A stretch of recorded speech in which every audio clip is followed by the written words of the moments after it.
Getting ready to go. Coming in, having a slurp of my beverage. Lovely. Talking about the word. The powerful word. And some other words. There's words galore.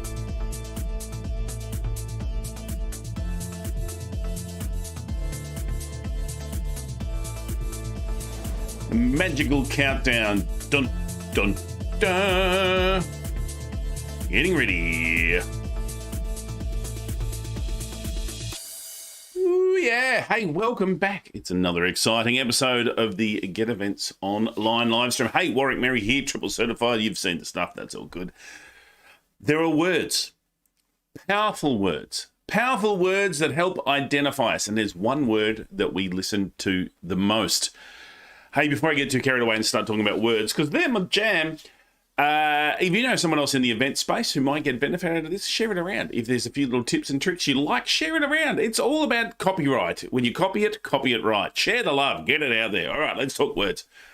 There's one word more than any that people will always respond to, always listen to, always take ownership of, and that is their name.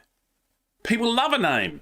Now, I've got to say, the great bard himself, Shakespeare, was heard to say that a rose is still a rose by any other name. That may be true. But if it is referred to as the prickly stalked, tall petaled, pleasant wafting plant, it's not the same thing. It doesn't bring up the same notion of identity of what that is. Now, if you want to get even more personal about roses, I have a rose out the front. I've got a couple. And one of them is a Mr. Lincoln rose. And when I talk to my other...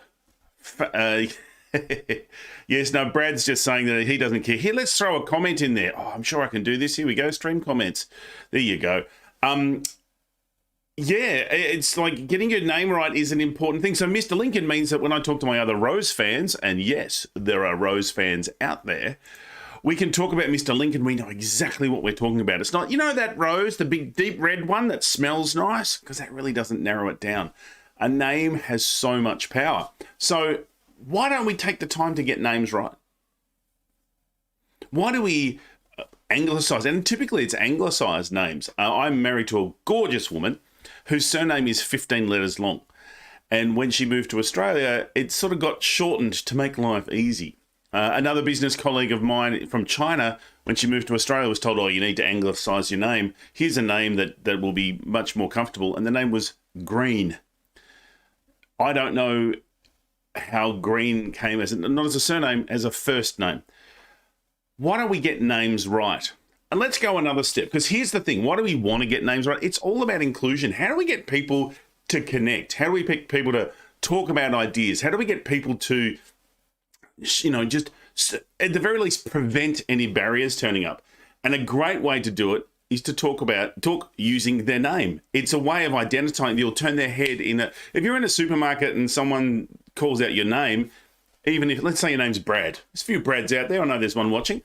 If someone calls out Brad, even if it's not to you, you're going to turn around and go, was that for me? It's a great way to cut to the chase and get some inclusion.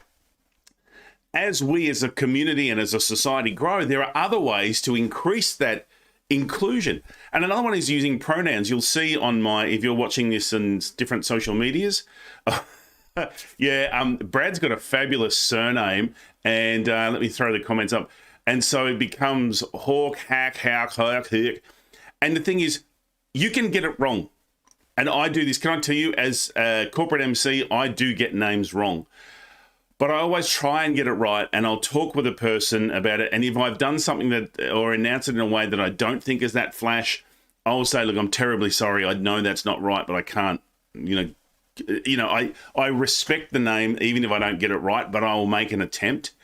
I remember at university, there was a tennis player, Slobodan Zivjinovic, and I spent a lot of time getting the name right. I don't like tennis. I'm not sure why.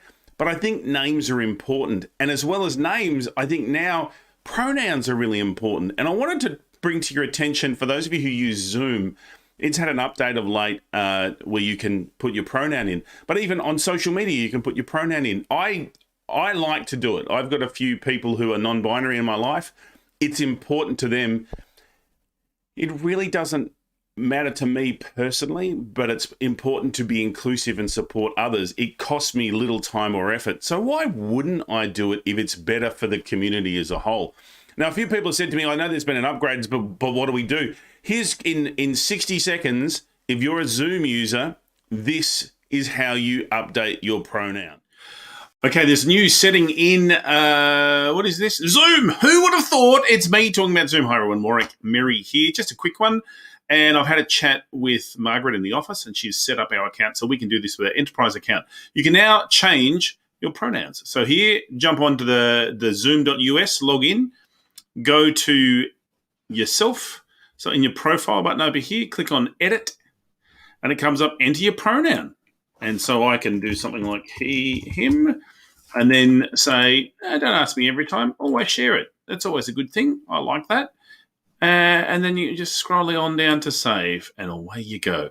So if you're the kind of person who likes pronouns, and I'm sure you probably do because I know I do, this is how you set them up so it shares your pronouns. You don't have to make it part of your name anymore. How excitement. There you go. A little bit of a Zoom update for you.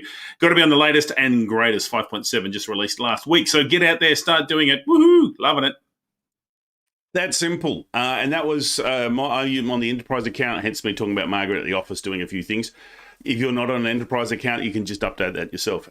So I'd encourage you, get people's names, get people's pronouns right. Take a bit of effort. And because what you're doing is including them, making them feel part, particularly for an event, you're making them feel part of the event, that they're not just on the periphery. And it's important. In the same way, I always will talk to my clients about making sure that we do an acknowledgement to country, if not a welcome to country, because to me, it feels like the right thing to do. And it's also inclusive and acknowledges certain stuff. And it takes not a great deal of effort and time, but it means so much to the people. It means a lot. So anyway, that's just my rant for today is get names, get pronouns, get inclusion right. It is how do we be more inclusive? How do we get people engaged, involved, and part of what we're doing, not just subject to it. All right, that's my rant for the day. Thanks for being here. If it's been of assistance, let me know. Let me know what other thoughts and ideas you might have around online hybrid events. If you are looking to get better at your online presenting, check out this. 7 free keys. Just download video, PDF, some fun stuff there. Check it out. It's all good for you. Thanks so much for being here. I look forward to you coming next time. 9 a.m. Thursdays on the internet, all over the place like a mad woman's murd. And yeah, thanks for joining me. See you next time. It's the end of stream dance where you've got to sort of dance a bit because the stream cuts out quick. I explain this every week and still, I don't know why I keep explaining. Nice having an end of stream dance.